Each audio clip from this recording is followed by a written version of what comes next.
Yo, what's up, y'all? This is the one and only kid, Jeremih. You can check out my interview on Amaru Don TV right here. So, Down on Me features 50 Cent. 50 spoke very highly of you. What is your relationship like with 50 Cent? Man, it's dope. It's a good person to know. I feel like in the industry, he's one of those, when you think of like, you know, Jay or the Puffy, you know, I think he's up there. He's one of the pioneers of what, you know, how you can really manufacture a business in this industry outside of music, you know. And I think at this point, even outside of music wise, I think we've got a type of relationship that I never thought I'd be able to have with him as a fan for years, coming out with G-Unit, Get Rich or Die Trying, that whole movement. Like, he single-handedly took over the industry, you know, and to be able to collab with him and have my music respected by him, and to be able to call him right now, like, yo, I got like these London women, I'm finna send you some pictures, yo. Like, I feel like I can do that right now, and you know, it's just a good thing, a good person to know, and to have on your team. I mean, from what he said that your album, a lot of people are going to be surprised about the album, but then subsequently he said that he felt that it was rushed. Do you feel like it was rushed as well, this project here? Yes, I do. Last year, when I got signed, obviously, Birthday Sex was my first single introduced to the world, and you know, at that point, it was #1, and I feel like I had a lot of momentum built up for people to expect at least something else, you know, of that type of caliber, or at least what else I have to offer if I could give them that, you know. And the album kind of, you know, I won't say that the first album was rushed, because I'm glad it was released, because a lot of artists don't even get the opportunity to release an album. You know, they make music and never get heard. And so with this album, you know, I felt it was a little different, because album dropped the single, and that wasn't quite as big as Birthday Sex. And usually when you have, you know, your best point to drop an album is when you have everyone's attention. And I didn't have everyone's attention. And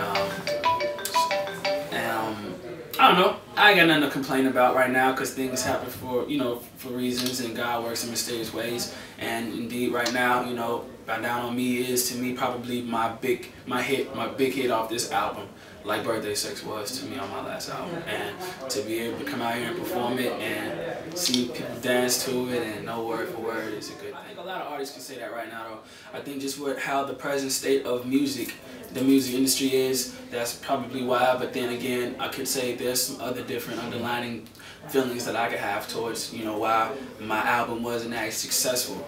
Not that it wasn't as, like, to me better, you know, but not as successful as my first one. And you know, I released the album last year, the same week as MJ's death, and it still, you know, rest in peace, but it still did numbers. You know, people were interested in hearing what I had to offer them, and were even aware that I was coming out with an album, and that has everything to do with, you know, marketing and the promo. And I just don't feel like this album really got that chance. And I think now people are realizing, obviously, with this song doing well, like, yo, this dude came out with an album, and I think I liked him last year. I want to see how this might sound, and I think that's like the reaction now. And slowly but surely, people are finding out that my album is out. And I mean, right now, statistically, it's starting to show that. So let me ask you, so if you were in a label, how would you personally market Jeremih to the public? What would you have done differently if you were in a position of power in pushing the project? Visuals. There was no visual out. There was no on blogs, where I see a lot of artists, you know, sometimes people pay for that, you know, the labels pay for that. And you know, the Carrie Hilson, even Soulja Boy, he had a lot of marketing and promo, even though his album didn't probably sell like that much. But you know, people knew that his album was out, and that he had, you know, Pretty Boy swag, and now speakers going. I think, you know, visuals are very important. People need to see that an album is out, that a piece of work is out, and I don't think people saw that. So what I would have done differently was probably, you know, released another song first before, you know, just doing that. And also just making sure my face was out and everywhere. TV looks are important. Just being out in the open and back on the scene. So you play instruments. Yeah, man. You're a songwriter. and obviously you're a singer.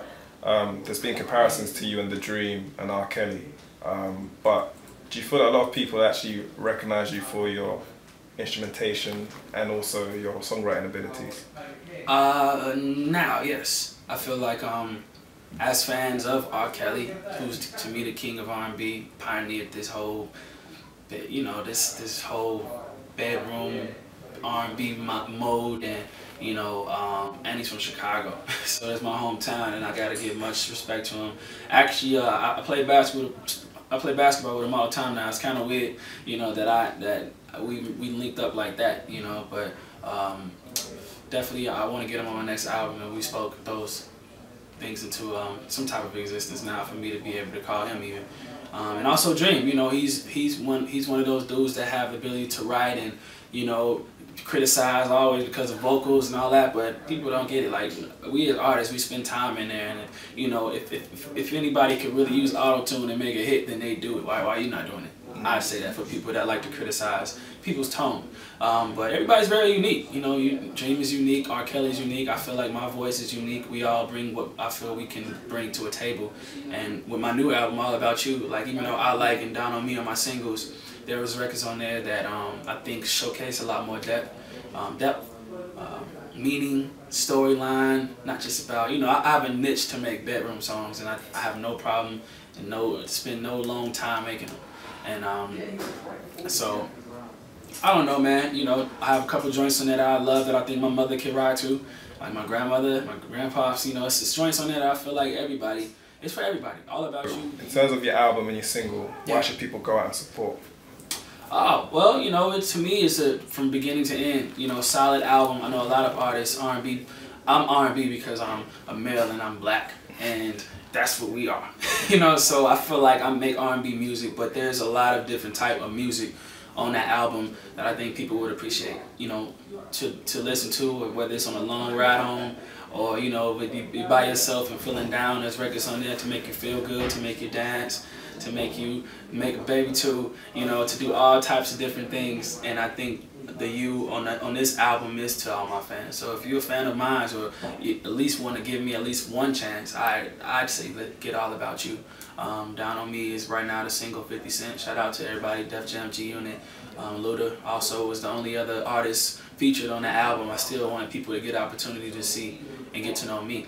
You know, so as to being flooded with a compilation album, which a lot of artists do to try to take away from them putting in that much work. And I put a lot of work into this art, into this album, and I think you like it.